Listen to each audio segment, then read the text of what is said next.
കൂടുമാ മരുപ്പച്ച തേടി തേടി ഉരുകും വേനൽ തീരങ്ങളിൽ മരുപ്പച്ച തേടി തേടി ഉരുകും വേനൽ തീരങ്ങളിൽ തളരുന്ന നേരം കരുത്തേകുവാൻ പാതയമായി പൊഴിയും ദൈവസ്നേഹത്തിൻ ജീവാമൃതം.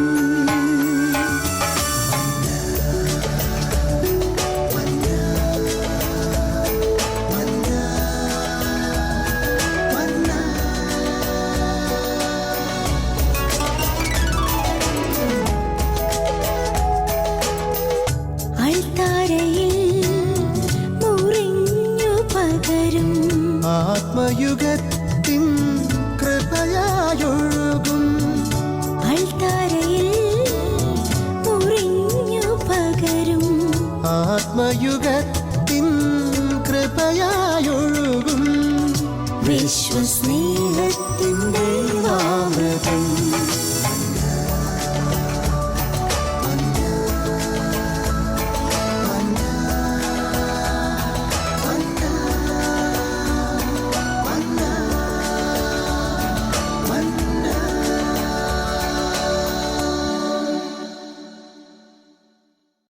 മന്നായുടെ ഈ എപ്പിസോഡിലേക്ക് എല്ലാവരെയും സ്നേഹപൂർവ്വം ഒരിക്കൽ കൂടി സ്വാഗതം ചെയ്യുന്നു. നമ്മളെല്ലാവരും പരിശുദ്ധാത്മാവിൻ്റെ അഭിഷേകം സ്വീകരിച്ചവരാണ്.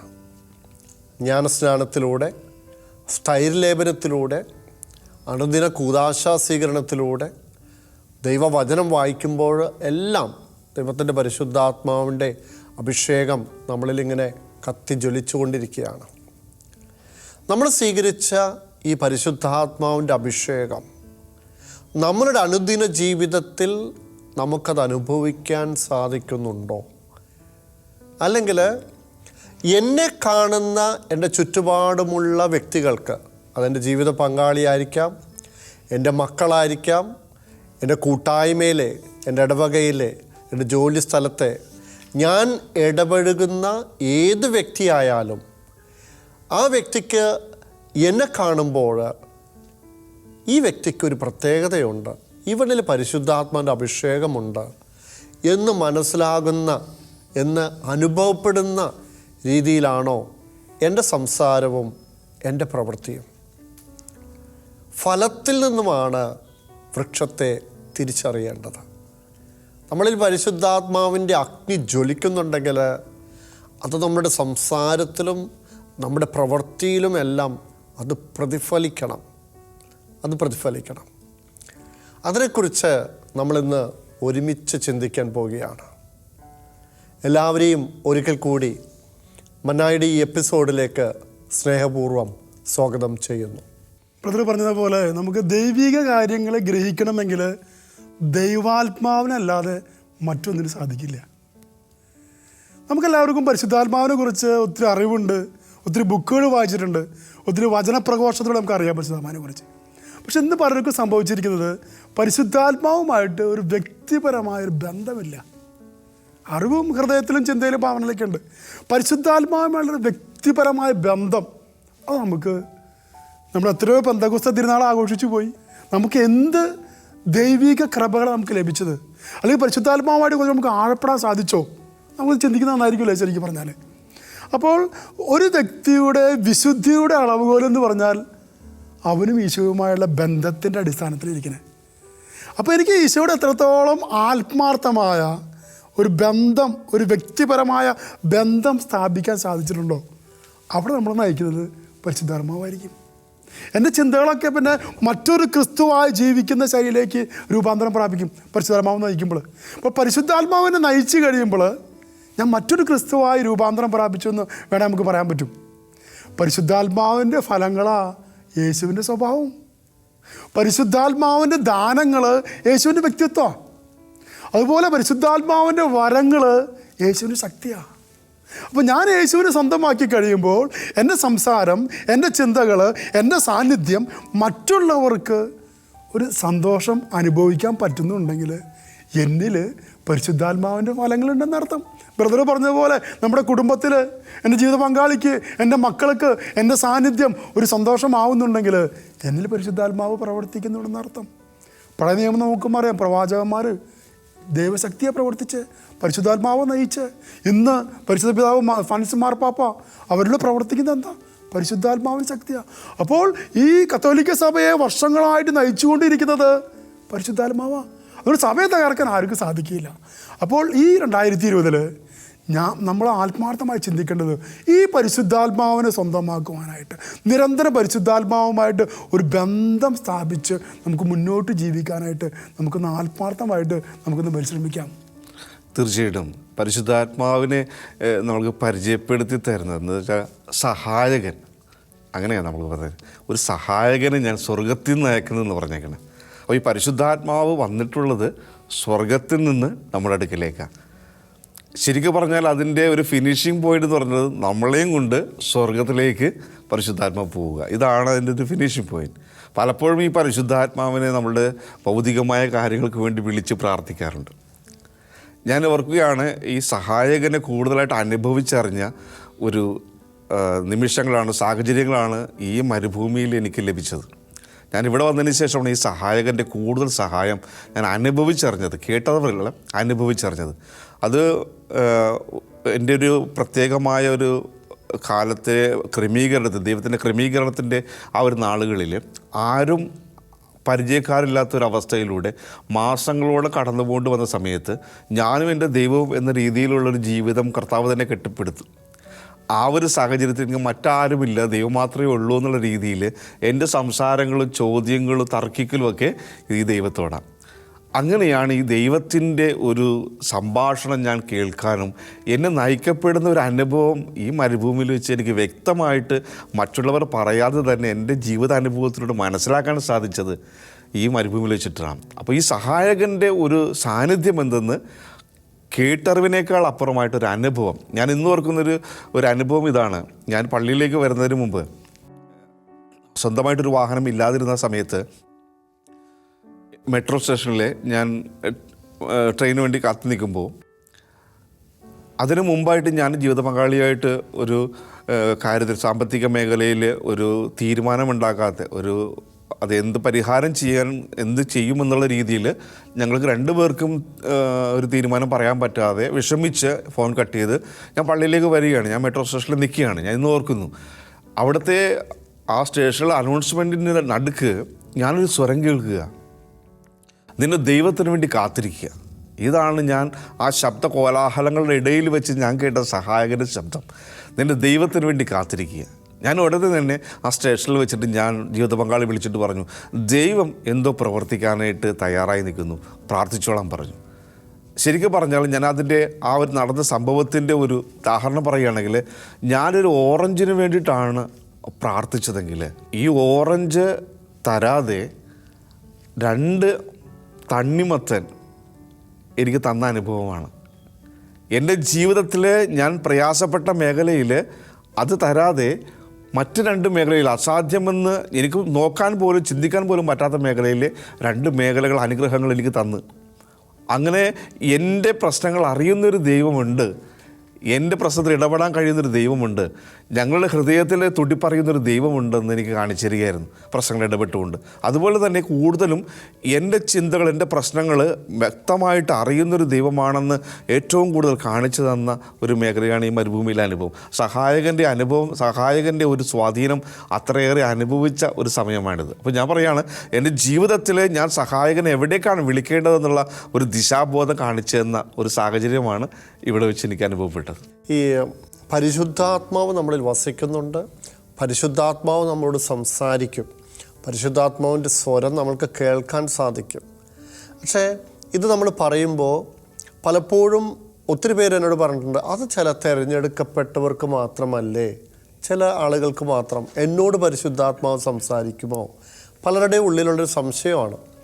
പക്ഷേ എൻ്റെ ഒരു വ്യക്തിപരമായ അഭിപ്രായം, അത് സത്യമാണെന്ന് ഞാൻ വിശ്വസിക്കുന്നു. പരിശുദ്ധാത്മാവ് എല്ലാവരോടും സംസാരിക്കും. പരിശുദ്ധാത്മാവ് എല്ലാവരോടും സംസാരിക്കാൻ ആഗ്രഹിക്കുന്നു. ഇപ്പോൾ റുബിൻ ചേട്ടൻ നേരത്തെ പറഞ്ഞ പോലെ മെട്രോയിലെ വലിയ അനൗൺസ്മെൻ്റ് ഇടയ്ക്കാണ് ആ ശബ്ദം കേട്ടത്. പലപ്പോഴും പരിശുദ്ധാത്മാവ് നമ്മളോട് സംസാരിക്കുന്നത് നമ്മൾക്ക് കേൾക്കാൻ സാധിക്കാത്തത് നമ്മൾ ലോകത്തിൻ്റെ പല സ്വരങ്ങൾക്കും ചെവി കൊടുക്കുന്നത് കൊണ്ടാണ്. ഞാൻ ആലോചിക്കണം, ഈശോ പറഞ്ഞു, യോഹന്നാൻ 10 പറഞ്ഞു, എൻ്റെ ആടുകൾ എൻ്റെ സ്വരം ശ്രവിക്കുന്നു. എന്നിട്ട് ഈശോ പറയാണ്, അവയ്ക്ക് എൻ്റെ സ്വരം അറിയാവുന്നത് കൊണ്ട് അവ എന്നെ അനുഗമിക്കുന്നു. ഇത് ഭയങ്കര ഇമ്പോർട്ടൻ്റ്. അതായത് കർത്താവിൻ്റെ അല്ലെങ്കിൽ പരിശുദ്ധാത്മാവിൻ്റെ സ്വരം തിരിച്ചറിയാനും പരിശുദ്ധാത്മാവിന് ഈശോയെ അനുഗമിക്കാനും, ഈ സ്വരം തിരിച്ചറിഞ്ഞാൽ മാത്രമേ നമുക്ക് അനുഗമിക്കാനും സാധിക്കുകയുള്ളൂ. ഇന്ന് നമ്മൾ പരിശുദ്ധാത്മാവിനെ സ്വീകരിച്ചിട്ടുണ്ടെങ്കിലും ആത്മാവിൻ്റെ ഫലങ്ങൾ നമുക്ക് പുറപ്പെടുവിക്കാൻ സാധിക്കാത്തതിൻ്റെ ഒരു കാരണം എന്ന് പറയുന്നത് ലോകത്തോടുള്ള ഒരു വലിയൊരു അറ്റാച്ച്മെൻ്റാണ്. നമുക്ക് പലപ്പോഴും നമുക്ക് ലോകവും ആത്മീയതയും ഒന്നിച്ചു കൊണ്ടുപോകാനായിട്ട് നമ്മൾ പരിശ്രമിക്കാറുണ്ട് പലപ്പോഴും, അൺഫോർച്ചുനേറ്റ്ലി. പക്ഷേ അത് അസാധ്യമായിട്ടുള്ളൊരു കാര്യമാണ്. യോഹന്നാൻ ശ്ലീഹ തന്നെ 1 യോഹന്നാൻ 2-ാം അധ്യായത്തിൽ പറഞ്ഞിട്ടുണ്ട്, 15 മുതലുള്ള വാക്യങ്ങളിലാണ്, ലോകത്തെയോ ലോകത്തിലുള്ള വസ്തുക്കളെയോ നിങ്ങൾ സ്നേഹിക്കരുത്. ആരെങ്കിലും ലോകത്തെ സ്നേഹിച്ചു കഴിഞ്ഞാൽ അവനിൽ ദൈവത്തിൻ്റെ സ്നേഹം ഉണ്ടായിരിക്കുകയില്ല. എന്തെന്നാൽ കണ്ണിൻ്റെ ദുരാശ, ജഡത്തിൻ്റെ ദുരാശ, ഇതെല്ലാം ദൈവത്തിൽ നിന്നുള്ളതല്ല, ഇതെല്ലാം ലോകത്തിൻ്റെതാണ്. അപ്പോൾ നമ്മൾ ലോകത്തിൻ്റെ സുഖങ്ങൾക്ക് വേണ്ടി പൈസ ചിലവാക്കുക, ലോകത്തിൻ്റെ സുഖങ്ങൾക്ക് വേണ്ടി സമയം ചിലവാക്കുക, അതിൻ്റെ ഒപ്പം ആത്മീയതയും കൊണ്ടുപോകാൻ നോക്കിക്കഴിഞ്ഞാൽ ഇത് രണ്ടും എന്താ പറയുക, 2 അറ്റത്ത് നിൽക്കുന്ന കാര്യങ്ങളാണ്. ഇത് നമുക്ക് ഒരുമിച്ച് കൊണ്ടുപോകാനായിട്ട് സാധിക്കുകയില്ല. അതാണ് കർത്താവ് പറഞ്ഞത്. പ്രഭാഷകൻ്റെ പുസ്തകം 15-ാം അധ്യായം പറയുന്നു, മരണവും ജീവനും നിൻ്റെ മുമ്പിലുണ്ട്, ഇഷ്ടമുള്ളത് തിരഞ്ഞെടുത്തുകൊള്ളുക, അഗ്നിയും ജലവും നിൻ്റെ മുമ്പിലുണ്ട്. കർത്താവ് നമുക്ക് ഫ്രീഡം തന്നിട്ടുണ്ട്. അപ്പോൾ പരിശുദ്ധാത്മാവായ ദൈവത്തിൻ്റെ സ്വരം കേട്ട്, ഇപ്പോൾ റോമാക്കാർക്കെതിരെ ലേഖനത്തിൽ പൗലോസ്ലീഹ പറയുന്നുണ്ട്, ദൈവാത്മാവിനാൽ നയിക്കപ്പെടുന്നവരെല്ലാവരും ദൈവത്തിൻ്റെ പുത്രന്മാരാണ്. അപ്പോൾ ദൈവാത്മാവിനാൽ ഞാൻ നയിക്കപ്പെടണമെങ്കിൽ അത് ജീവനിലേക്കുള്ള യാത്രയാണ്, അത് സ്വർഗത്തിലേക്കുള്ള യാത്രയാണ്. അങ്ങനെയാണെങ്കിൽ ലോകത്തിൻ്റെ സ്വരങ്ങൾക്കെതിരെ നമ്മൾ കാതടക്കാനായിട്ട് നമ്മൾ ശ്രമിക്കണം. നമ്മൾ ഈ കാതടക്കുമ്പോൾ നമ്മൾ ഒറ്റപ്പെടും, നമ്മളെ പരിഹസിക്കും, നമ്മളെ കളിയാക്കും. പക്ഷേ അത് ഇതിൻ്റെ ഭാഗമാണ്. കാരണം ഈശോ തന്നെ പറഞ്ഞിട്ടുണ്ട്, ലോകത്തിന് ഈ ആത്മാവിനെ മനസ്സിലാക്കാനായിട്ട് സാധിക്കുകയില്ല, ലോകത്തിന് പരിശുദ്ധാത്മാവിനെ മനസ്സിലാക്കാനായിട്ട് സാധിക്കുകയില്ല. ഞാൻ ഓർക്കുകയാണ്, ഞാൻ ദൈവാനുഭവത്തിലേക്ക് കടന്നു വന്ന ഈ കഴിഞ്ഞ നാളുകളിലൊക്കെ രാവിലെ എണീക്കുമ്പോൾ ഞാൻ പ്രാർത്ഥിക്കും, ഗുഡ് മോർണിംഗ് പരിശുദ്ധാത്മാവൻ. ഒരു വ്യക്തിയായിട്ട്, ഒരു സുഹൃത്തായിട്ട്, ഏറ്റവും വേണ്ടപ്പെട്ട വ്യക്തിയായിട്ട് ഗുഡ് മോർണിംഗ് പരിശുദ്ധാത്മാവൻ, പരിശുദ്ധാത്മാവിനെ നയിക്കണമേ. മനസ്സിലൊക്കെ വിഷമം വരുമ്പോൾ നീ എന്നെ സഹായിക്കില്ലേ? ജോലി മേഖലയിലൊക്കെ എന്തെങ്കിലും അസ്വസ്ഥതകൾ, എന്തെങ്കിലും കോംപ്ലിക്കേഷനൊക്കെ വരുമ്പോൾ ഞാൻ ഫീൽഡ് സ്റ്റാഫായി കുറച്ച് കോംപ്ലിക്കേഷൻ വരെ വിളിക്കും, പരിശുദ്ധാത്മാവിനെ നീ എന്നെ സഹായിക്കില്ലേ? അപ്പോൾ ഒരു ചിന്ത തരും, ഇന്ന രീതിയിലൂടെ പ്രവർത്തിക്കാനായിട്ട്. മനസ്സിൽ വിഷമം വരുമ്പോൾ പരിശുദ്ധാത്മാവ് ഏതെങ്കിലും വചനമൊക്കെ നമുക്ക് ഓർമ്മപ്പെടുത്തി തരും. ആ ബന്ധത്തിൽ വരുമ്പോൾ ഒരു പ്രത്യേകത അതാ, നമ്മൾ വിഷമിച്ചിരിക്കുമ്പോൾ ഏശയ്യാ 41:10 ഓർമ്മയിലേക്ക് വരും, ഭയപ്പെടേണ്ട, എന്നോട് കൂടെയുണ്ട്. ഇന്ന് പല മക്കളെയും നയിച്ചുകൊണ്ടിരിക്കുന്നത് ഭയം വരുമ്പോൾ എന്ത് പറ്റും? നിരാശയിലേക്ക് പോകും. നിരാശ പരിശുദ്ധാത്മാവിനെതിരായൊരു പാപ. എൻ്റെ ഹൃദയത്തിലേക്ക് ഭയം കടന്നു വരാനുള്ള ഒന്നാമത്തെ കാരണം എന്താ? 1 യോഹന്നാൻ 4:18 പറയുന്നുണ്ട്, സ്നേഹത്തിൽ ഭയത്തിന് ഇടമില്ല. പൂർണ്ണമായ സ്നേഹം ഭയത്തെ ബഹിഷ്കരിക്കുന്നു. കാരണം ഭയം ശിക്ഷയെക്കുറിച്ചാണ്. വീണ്ടും വചനം പറയാണ്, ഭയപ്പെടുന്നവൻ സ്നേഹത്തിൽ പൂർണ്ണനായിട്ടില്ല. അപ്പം എൻ്റെ മനസ്സിലേക്ക് ഒരു ഭയം, ഒരു നിരാശ, അത് നടക്കുമോ? ഒരു സംശയം കടന്നു വരുന്നുണ്ടെങ്കിൽ ഞാനും ഈശോയുമായുള്ള ബന്ധത്തിൽ എന്തോ ഒരു പ്രശ്നമുണ്ട്. ഞാൻ ഈശോയെ സ്നേഹിക്കുന്നത് എനിക്ക് തോന്നുന്നു കാര്യം നേടാൻ വേണ്ടിയാണ്. ഞാൻ ഈശോയെ കൂട്ടുപിടിക്കുന്നത്, ജപമാല ചൊല്ലുന്നത്, പള്ളിയിൽ പോണത് കാര്യം നേടാൻ വേണ്ടിയാണ്.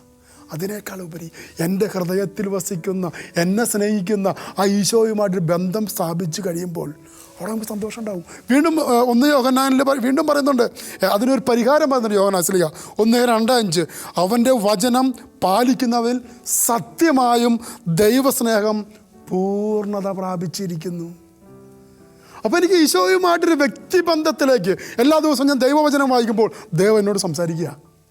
എല്ലാ ദിവസവും വചനം വായിക്കുമ്പോൾ ദൈവനോട് സംസാരിച്ച് എനിക്ക് ആവശ്യപ്പെട്ട സമയാസമയങ്ങളിൽ ആ വചനം, ഈ പരിശുദ്ധാത്മാവ്, ഈ സഹായം നമ്മളെ ഓർമ്മപ്പെടുത്തി തരും.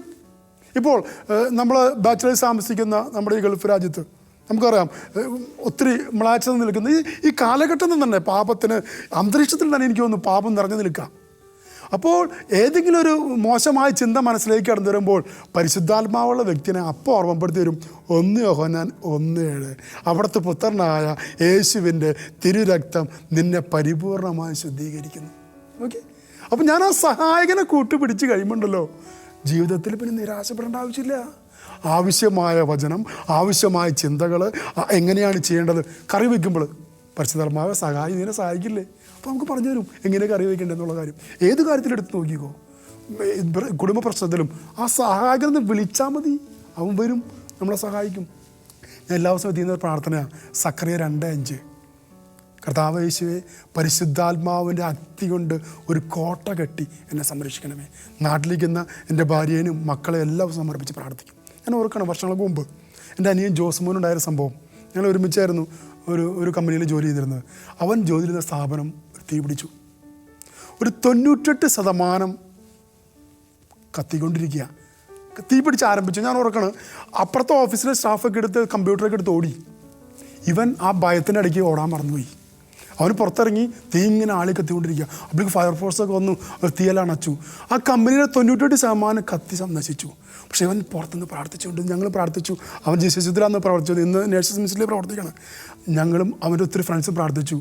തീ എല്ലാം അണച്ച് അകത്ത് കയറി നോക്കിയപ്പോൾ അവനിരിക്കുന്ന ടേബിളും ആ കമ്പ്യൂട്ടറും മാത്രം കത്തിയിട്ടില്ല. സക്കറിയ 2:5 എനിക്ക് ഓർമ്മ വന്നു. പരിശുദ്ധാത്മാവ് അഗ്നി കൊണ്ടൊരു കോട്ട കെട്ടി അവൻ്റെ കമ്പ്യൂട്ടറിനെയും ആ മേശയും സംരക്ഷിച്ചു. ഓക്കെ, ഞാൻ ദൈവത്തോട്, ആത്മാവിനോട് ചേർന്നിരിക്കുമ്പോൾ എല്ലാ മേഖലകളിലും ഒരു കോട്ട കെട്ടി നമ്മളെ സംരക്ഷിക്കും. വിശുദ്ധ ലൂക്കായുടെ സുവിശേഷത്തിൽ 1-ാമത്തെ അധ്യായം 35-ാമത്തെ വാക്യത്തിൽ പറയുന്നുണ്ട്, പരിശുദ്ധാത്മാവ് നിൻ്റെ മേൽ വരും, അത്യുന്നതിൻ്റെ ശക്തി നിന്നിൽ ആവശ്യം. എന്നിട്ട് പരിശുദ്ധാത്മാവ് അത്യുന്നതിൻ്റെ ശക്തിയാണ് പരിശുദ്ധാത്മാവ്. അപ്പോൾ പരിശുദ്ധാത്മാവ് നമുക്ക് ശക്തി പകരുന്നു, എല്ലാം തരും. ഇപ്പോൾ ബ്രദർ പറഞ്ഞു, ഒരു വ്യക്തിയായിട്ട് പരിശുദ്ധാത്മാവിനെ സ്വീകരിക്കണം. ഞാൻ പലപ്പോഴും ഓർക്കുകയായിരുന്നു, പിതാവായ ദൈവത്തെ നമ്മൾ വ്യക്തിയായിട്ട് ചിത്രീകരിച്ചിട്ടുണ്ട്. നമുക്ക് പല ചിത്രങ്ങൾ കാണാം. യേശുക്രിസ്തുവിനെ ഒരു വ്യക്തിയായിട്ട് ചിത്രീകരിച്ചിട്ടുണ്ട്. പക്ഷേ പരിശുദ്ധാത്മാവിന് മാത്രം പ്രായമായിട്ട് ചിത്രീകരിച്ചത് കൊണ്ടാണോ ഇനി ഒരു വ്യക്തിയായിട്ട് കാണാൻ പറ്റാത്തതെന്ന് ഞാൻ പലപ്പോഴും ചിന്തിച്ചു പോയിട്ടുണ്ട്. പക്ഷേ പരിശുദ്ധാത്മാവ് ഒരു വ്യക്തിയായി തന്നെ, സ്രഷ്ടാവായ ദൈവമായിട്ട് തന്നെ നമ്മളുടെ കൂടെ ഉണ്ട് പരിശുദ്ധാത്മാവ്. പക്ഷേ പരിശുദ്ധാത്മാവിൻ്റെ ഏറ്റവും വലിയ പ്രത്യേകത എന്ന് വെച്ചാൽ, അവൻ നോക്കുന്നതും അവൻ പ്രവർത്തിക്കാൻ ആഗ്രഹിക്കുന്നതുമായ മേഖല നമ്മുടെ ഉള്ളറയാണ്, എൻ്റെ ആന്തരികതയാണ്. എൻ്റെ ഉള്ളറയിൽ നിന്ന് അവൻ പ്രവർത്തിക്കാൻ തുടങ്ങും. എന്ന് വെച്ചാൽ യേശു തന്നെ പറഞ്ഞിട്ടുണ്ട് യോഹന്നാൻ്റെ സുവിശേഷത്തിൽ 2-ാമത്തെ അധ്യായം 25-ാമത്തെ വാക്യം, മനുഷ്യൻ്റെ ഉള്ളിലുള്ളത് എന്തെന്ന് അവിടെ നിന്ന് അറിയുന്നു, അല്ലേ? അതുപോലെ ജെറമ്യ പ്രവാചകന്റെ പുസ്തകത്തിൽ 17-ാമത്തെ അധ്യായത്തിൽ 9-ാമത്തെ വാക്യത്തിൽ പറയുകയാണ്, ഹൃദയം മറ്റെന്തിനേക്കാളും കാപട്യമുള്ളതാണ്. എന്ന് വെച്ചാൽ നമ്മുടെ ഈ ശരീരത്തിൻ്റെ പുറം മനുഷ്യർ തമ്മിൽ കാണുന്നത് പോലെ സ്വർഗത്തിൽ നിന്ന് പിതാവ് നോക്കുമ്പോൾ, പുത്രനായ യേശു നോക്കുമ്പോൾ, പരിശുദ്ധാത്മ നോക്കുമ്പോൾ ഉള്ളറയിലേക്കാണ് ശ്രദ്ധിക്കുന്നത്. അപ്പോൾ ഈ കസേലയിലിരുന്ന് ഞാൻ ഈ പരിശുദ്ധാത്മാവിനെക്കുറിച്ച് സംസാരിക്കുമ്പോൾ എൻ്റെ വാക്കുകളെക്കുറിച്ചോ ഇരിക്കുന്ന ഇരിപ്പിടത്തെക്കുറിച്ചോ എൻ്റെ വസ്ത്രത്തെക്കുറിച്ചോ അല്ല സ്വർഗം നോക്കുന്നത്.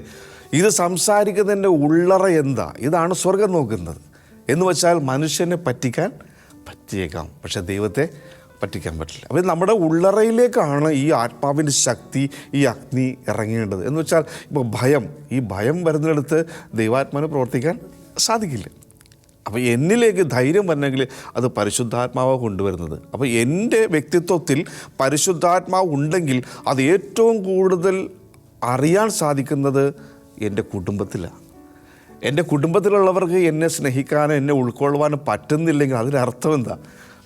എൻ്റെ ഉള്ളിൽ പരിശുദ്ധാത്മാവ് ഇല്ല. ഒരുപക്ഷെ അവരെത്രമാത്രം എന്നെ എതിർത്ത് പറഞ്ഞാലും എന്നിൽ പരിശുദ്ധാത്മാവ് ഉണ്ടെങ്കിൽ എനിക്ക് അവരിലേക്ക് ഈ പരിശുദ്ധാത്മാവ് പകരാൻ സാധിക്കും. എൻ്റെ സംസാരത്തിൽ ഒരുപക്ഷെ ഭാഷാപരം ഞാൻ സ്തുതിക്കുമ്പോൾ വന്നേക്കാം. എൻ്റെ സംസാരത്തിൽ ഈ ഭാഷാപരത്തിൻ്റെ ഒരു ഗുണം വന്നില്ലെങ്കിൽ, എന്ന് വെച്ചാൽ എൻ്റെ സംസാരം കൊണ്ട് മറ്റുള്ളവർ മുറിവേൽക്കപ്പെട്ടാൽ അത് പരിശുദ്ധാത്മാവിൽ നിന്നുള്ള ഒരു കടന്നുവരവല്ല. എൻ്റെ കണ്ണിൻ്റെ കാഴ്ച, എൻ്റെ നോട്ടം, ഞാൻ കണ്ണടച്ചാൽ ദർശനം കിട്ടുന്നുണ്ടാകാം, പക്ഷേ എൻ്റെ ജീവിതത്തിൽ, പച്ചയായ ജീവിതത്തിൽ എൻ്റെ നോട്ടം എവിടേക്കാണെന്ന് സ്വർഗം വ്യക്തമായിട്ട് നോക്കുന്നു. ഞാൻ ദൈവത്തിൻ്റെ സ്വരം കേട്ടേക്കാം, പക്ഷേ എൻ്റെ കാത്, ഞാൻ കേൾക്കാൻ ആഗ്രഹിക്കുന്നത് എന്താണെന്ന് സ്വർഗം നോക്കുന്നുണ്ട്. ഒരുപക്ഷെ എൻ്റെ ഫോൺ എടുത്താൽ അതിൽ ചിത്രം ഒരുപക്ഷെ യേശുവിൻ്റെയോ മാതാവിൻ്റെയോ ആയിരിക്കാം. അതിൻ്റെ റിംഗ് ടോൺ ചിലപ്പം ഒരു ഭക്തിഗാനമായിരിക്കാം. പക്ഷേ ഞാൻ അതിലൂടെ സംസാരിക്കുന്നതൊക്കെ ഈ 2 ചിത്രങ്ങൾക്ക് യോജിക്കാത്തതാണെങ്കിൽ, സ്വർഗത്തിന് യോജിക്കാത്തതാണെങ്കിൽ എന്നിൽ പരിശുദ്ധാത്മാവുണ്ടെന്ന് എങ്ങനെ മനസ്സിലാക്കാൻ പറ്റുക? അപ്പോൾ എന്നെ കാണുകയും കേൾക്കുകയും ചെയ്യുന്ന വ്യക്തി എന്നതിനേക്കാൾ അപ്പുറം എന്നെ അനുഭവിക്കുന്നവർക്ക് ഞാൻ അറിയുന്നതിലും കൂടുതലായിട്ട് എന്നിൽ പരിശുദ്ധാത്മാവുണ്ടെന്ന് അറിയത്തക്കവണ്ണമുള്ളൊരു ജീവിതം സാധിക്കണം, എന്നിലൂടെ പ്രകടമാകണം. അതെൻ്റെ സംസാരത്തിൽ, എൻ്റെ പ്രവൃത്തിയിൽ, എൻ്റെ ജീവിത രീതിയിൽ. ഇതുണ്ടാക്കുകയാണ് ഏറ്റവും വലിയ ബുദ്ധിമുട്ടേറിയത്. അല്ല, എല്ലാ ദിവസവും നമ്മൾ കുർബാനയ്ക്ക് പോയതുകൊണ്ടോ എല്ലാ ദിവസവും ജപമാല ചൊല്ലിയുകൊണ്ടോ പ്രാർത്ഥിച്ചുകൊണ്ടോ ഒന്നും നമ്മൾ വിശുദ്ധനാവണമെന്നില്ല കേട്ടോ. ബ്രദർ പറഞ്ഞതുപോലെ ആന്തരികതയിൽ നിന്ന് വരുന്ന നമ്മുടെ സംസാരം, നമ്മുടെ പ്രവൃത്തികൾ, അതാണ് മറ്റുള്ളവരെ നമ്മൾ നേരത്തെ ചിന്തിച്ചതുപോലെ കർത്താവിൻ്റെ സ്വഭാവം സ്വന്തമാക്കുമ്പോൾ ആ പ്രവൃത്തിയും സംസാരവും ദൈവാത്മാവോട് ചേർന്നിരിക്കണം. നാട്ടിൽ വെച്ചിട്ട് അവിടെ ടെലിഫോൺസിൽ ജോലി ചെയ്യുന്ന ഒരു മകനായിരുന്നു. ഒത്തിരി ദൈവത്തിന് വേണ്ടി ഓടിയെടുക്കുന്ന ഒരു മകനായിരുന്നു. ഞാൻ ആ മകനുമായിട്ട് റോഡിലൂടെ നടന്നു പോകുമ്പോൾ ഒരു ബസ്സിൻ്റെ ടയറിൽ സ്ലിപ്പ് ചെയ്ത് വലിയൊരു കല്ല് പാഞ്ഞു വന്ന് ഈ മകൻ്റെ കാലിലടിച്ചുകൊണ്ടു. സ്വാഭാവികമായിട്ടും സാധാരണക്കാർ മനുഷ്യൻ എന്താ ചെയ്യുക? ഉടനെ ബസ്സുകാരനെ ചീത്ത പറയുക ചെയ്യും. ഞാൻ കണ്ടുകൊണ്ട് നിൽക്കുക, കേട്ടുകൊള്ളുക. ആ മകൻ ഉടനെ തന്നെ യേശുവേ നന്ദി, യേശുവേ സ്തുതി എന്നും പറഞ്ഞ് നടന്നു പോയത്. ഈ മകനിൽ പരിശുദ്ധാത്മാവുണ്ട്. ഇതെനിക്ക് മനസ്സിലായതാണ്. ഇതുപോലെ എന്നെ കാണുകയും കേൾക്കുകയും ചെയ്യുന്നവർക്ക് പരിശുദ്ധാത്മാവിലുണ്ടെന്ന് മനസ്സിലായാൽ അവരിൽ മാറ്റം വരും. നമ്മൾ വിശുദ്ധ ബൈബിളിൽ വായിക്കുന്നുണ്ട്. മത്തായി 5:13 കർത്താവ് പറയാണ്, നിങ്ങൾ ഭൂമിയുടെ ഉപ്പാണ്. ഉറകെട്ടുപോയാൽ ഉപ്പിന് വീണ്ടും എങ്ങനെ ഉറകൂട്ടും? അത് പുറത്തേക്ക് വലിച്ചെറിയപ്പെട്ട് മനുഷ്യരാൽ ചവിട്ടി മെതിക്കപ്പെടാനല്ലാതെ അതുകൊണ്ട് മറ്റൊന്നും പ്രയോജനമില്ല. അപ്പോൾ പരിശുദ്ധാത്മാവ് നിറഞ്ഞ ഒരു വ്യക്തി എന്ന് പറഞ്ഞു കഴിഞ്ഞാൽ ഇതുപോലെ ഉപ്പായിട്ട് മാറാനായിട്ടുള്ള ഒരു അഭിഷേകം ആ വ്യക്തിയിലുണ്ടാകും. ഉപ്പ് എന്ന് പറഞ്ഞു കഴിഞ്ഞാൽ ടേസ്റ്റ് കൂട്ടുന്ന, ഭക്ഷണത്തിന് ടേസ്റ്റ് കൂട്ടുന്നതാണ്. അത് ഫുഡ് പ്രിസർവ് ചെയ്യാനായിട്ട് ഉപയോഗിക്കുന്നതാണ്. ലേവ്യരുടെ പുസ്തകത്തിൽ കർത്താവ് പറയുന്നുണ്ട്, ധാന്യ ബലി അർപ്പിക്കുമ്പോൾ നിങ്ങൾ അതിൽ ഉപ്പ് ചേർക്കണം, കർത്താവിന് അങ്ങനെ ഒരു വിശുദ്ധ വസ്തുവാണ്. അപ്പോൾ ഈ എല്ലാ ക്വാളിറ്റിയും പരിശുദ്ധാത്മാവ് നിറഞ്ഞ ഒരു വ്യക്തിയിലും ഉണ്ടായിരിക്കണം. ഇപ്പോൾ റൂബൻ ചേട്ടൻ്റെ ജീവിതത്തിന് ടേസ്റ്റ് കൂട്ടുന്നതായിരിക്കണം എൻ്റെ പ്രവൃത്തിയും സംസാരവും. പക്ഷേ ബ്രദറെ, ഈ ഭക്ഷണ സാധനത്തിൽ ഉപ്പ് ടേസ്റ്റ് കൂട്ടുമെങ്കിലും നമ്മൾ ഈ ഭക്ഷണ സാധനം കഴിക്കുമ്പോൾ ഉപ്പിനെ കാണുന്നുണ്ടോ? ഇല്ല, അതിൽ മറഞ്ഞിരിക്കുകയാണ്. എൻ്റെ ആ സംസാരവും പ്രവൃത്തിയും അതിൽ മറഞ്ഞിരിക്കണം, അതിൽ മുളച്ച് നിൽക്കരുത്. മുളച്ച് നിന്നാൽ പ്രശ്നമാണ്. ഇപ്പോൾ ഉപ്പ് കൂടിപ്പോയാൽ പ്രോബ്ലമാണ് ഭക്ഷണത്തിന്. അതിൻ്റെ ടേസ്റ്റിന് പകരം നമുക്കത് അരോചകമായിട്ട് മാറും. അപ്പോൾ പരിശുദ്ധാത്മാവ് യഥാർത്ഥത്തിൽ പ്രവർത്തിക്കുന്ന വ്യക്തിയുടെ ക്വാളിറ്റി അതാണ്. അത് ടേസ്റ്റ് കൊടുക്കും, അതേസമയം മറഞ്ഞിരിക്കും. നമ്മൾക്ക് ഏറ്റവും കൂടുതൽ വിഷമകരമായ ഒരു വാക്യമാണ്, ചെറിയ വാക്യമാണ്, അവൻ വളരുകയും ഞാൻ കുറയുകയും ചെയ്തു. എന്ന് വെച്ചാൽ ഞാനെന്ന വ്യക്തി എത്രമാത്രം കുറയുന്നു അത്രത്തോളം അവനെന്ന വ്യക്തിത്വം വളരും. എന്ന് വെച്ചാൽ ക്രിസ്തു എന്നിൽ മറഞ്ഞിട്ടുണ്ടെങ്കിൽ ഓരോ പ്രവൃത്തിയിലും ജനങ്ങൾ കാണുന്നത് എന്നെയാണ്, പക്ഷെ മറഞ്ഞിരിക്കുന്ന ക്രിസ്തുവാണ് ഇതിന് കാരണം. ജീവിത പങ്കാളിക്ക്, നമ്മുടെ മക്കൾക്ക്, നമ്മുടെ ജോലിസ്ഥലം, ഏത് വ്യക്തിയായാലും ആ വ്യക്തിയുടെ ജീവിതത്തിന് ഒരു ടേസ്റ്റ് കൊടുക്കുന്നതായിരിക്കണം നമ്മുടെ പ്രവൃത്തി.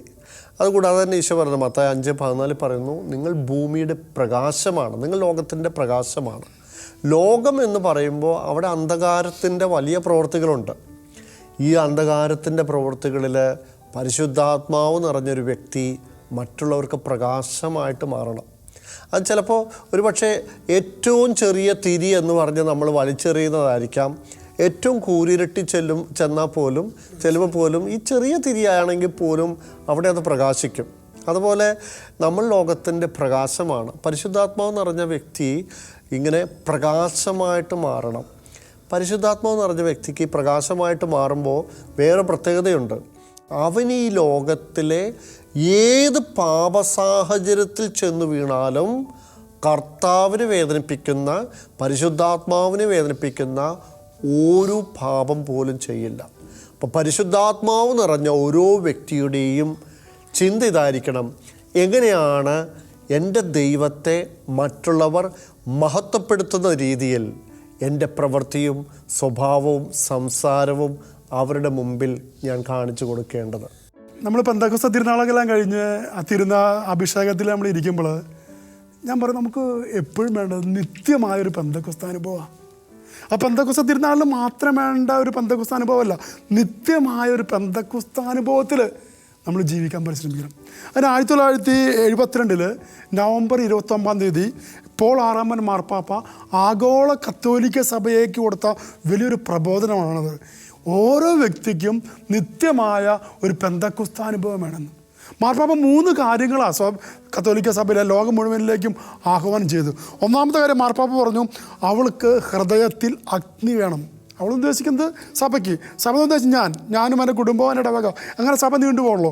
അവൾക്ക് അല്ലെങ്കിൽ എനിക്ക് ഹൃദയത്തിൽ ഒരു അഗ്നി വേണം. രണ്ടാമത് മാർപ്പാപ്പ പറഞ്ഞത് അതരത്തിൽ വചനം വേണം. മൂന്നാമത്തെ പ്രവാചകാത്മകമായ ഒരു ദർശനം വേണം. അപ്പോൾ ഹൃദയത്തിൽ അഗ്നി വേണമെന്ന് പറയുമ്പോൾ എൻ്റെ മനസ്സിലേക്ക് വന്ന ചിന്ത 1 രാജാക്കന്മാർ 19:10 പറയുന്നുണ്ട്, ഏലിയ പ്രവാചകൻ ഒരു ഗുഹക്കല്ലിൽ ഒളിച്ചിരിക്കുക, അഹാബ് രാജാവിൻ്റെ പട്ടാളക്കാരെ കൊല്ലാൻ വേണ്ടി ഓടിക്കുക. അപ്പോൾ ഒരു ശബ്ദം കേൾക്കുന്നു, ഏലിയ ഏലിയ നീ ഇവിടെ എന്ത് ചെയ്യുന്നു? പ്രവാചകൻ കൊടുക്കുന്നൊരു മറുപടിയുണ്ട്, ദൈവമായ കർത്താവെ അങ്ങേ പ്രതിയുള്ള തീക്ഷ്ണതയാൽ എൻ്റെ ഹൃദയം ജ്വലിച്ചുകൊണ്ടിരിക്കുക.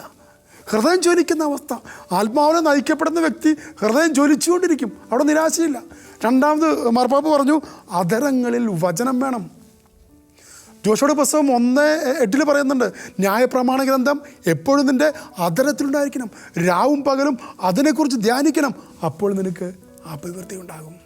ഞാൻ ഓരോ ദിവസവും വചനം വായിക്കുമ്പോൾ ആ വചനം എൻ്റെ ഹൃദയത്തിലും എൻ്റെ അതരത്തിലും ഉണ്ടാകുമ്പോൾ എന്നെ നയിച്ചുകൊണ്ടിരിക്കുന്ന പരിശുദ്ധാത്മാവായിരിക്കും. വീണ്ടും മാർപ്പാപ്പ പറഞ്ഞു, പ്രവാചകാത്മകമായ ഒരു ദർശനം വേണം എനിക്ക്. പ്രവാചകന്മാർ ചിന്തിച്ചതുപോലെ ഞാൻ എവിടെ പോയാലും ആ പ്രവാചക ദർശനത്തിലൂടെ ജീവിക്കുമ്പോൾ എൻ്റെ കുടുംബം, എൻ്റെ ഇടവക, ജോലി ചെയ്യുന്ന സ്ഥാപനം, എല്ലാവർക്കും ആ പരിശുദ്ധാത്മാവിൻ്റെ അഭിഷേകം സ്വീകരിക്കാൻ സാധിക്കും. സെഹിയോൻ ഊട്ടിച്ചാൽ അനുഭവം, പരിശുദ്ധ അമ്മ ശിഷ്യന്മാർ ഒരുമിച്ചിരുന്ന് ഏക മനസ്സോടെ പ്രാർത്ഥിച്ചപ്പോൾ ഒരു പുതിയ പെന്തക്കോസ്ത് അനുഭവം കടന്നതുപോലെ പരിശുദ്ധ അമ്മയെ നമുക്ക് കൂട്ടുപിടിക്കാം. അമ്മ സഹരക്ഷകയാണ്. അമ്മയോട് കൂടെ ഇരുന്ന് ഒരുമിച്ച് പ്രാർത്ഥിക്കുമ്പോൾ സ്വർഗം ഇറങ്ങി വന്ന് ആദ്യത്തെ പെന്തക്കോസ്ത് അനുഭവം ഉണ്ടായതുപോലെ നമുക്കും ഒരുമിച്ച് പ്രാർത്ഥിക്കാം. പരിശുദ്ധാത്മാവെ എഴുന്നള്ളി വരണമേ, അങ്ങയുടെ ഇഷ്ടദാസിയായ പരിശുദ്ധ മറിയത്തിൻ്റെ വിമല ഹൃദയത്തിൻ്റെ ശക്തമായ മധ്യസ്ഥതയാൽ ഞങ്ങളിലേക്ക് എഴുന്നള്ളി വരണമേ, ഞങ്ങളെല്ലാവരെയും അഭിഷേകം ചെയ്യണമേ. ആമേൻ. കുരിശ് രക്ഷയുടെ അടയാളമാണ്. സ്നേഹത്തിൻ്റെയും പങ്കുവെക്കലിൻ്റെയും മഹത്തായ അനുഭവം. ആ വലിയ രക്ഷയുടെ സാന്നിധ്യം നമ്മുടെ ജീവിതത്തെ സമ്പൂർണ്ണമാക്കട്ടെ. ഏവർക്കും ക്രിസ്തു സ്നേഹവും സമാധാനവും നേരുന്നു. പ്രാർത്ഥനയിൽ നമുക്ക് പരസ്പരം ഓർമ്മിക്കാം. നിങ്ങളുടെ അഭിപ്രായങ്ങളും നിർദ്ദേശങ്ങളും ഞങ്ങളെ അറിയിക്കാൻ മറക്കരുത്. eldroyvision.uae@gmail.com. വിശ്വസ്നേഹത്തിൻ്റെ അമൃതം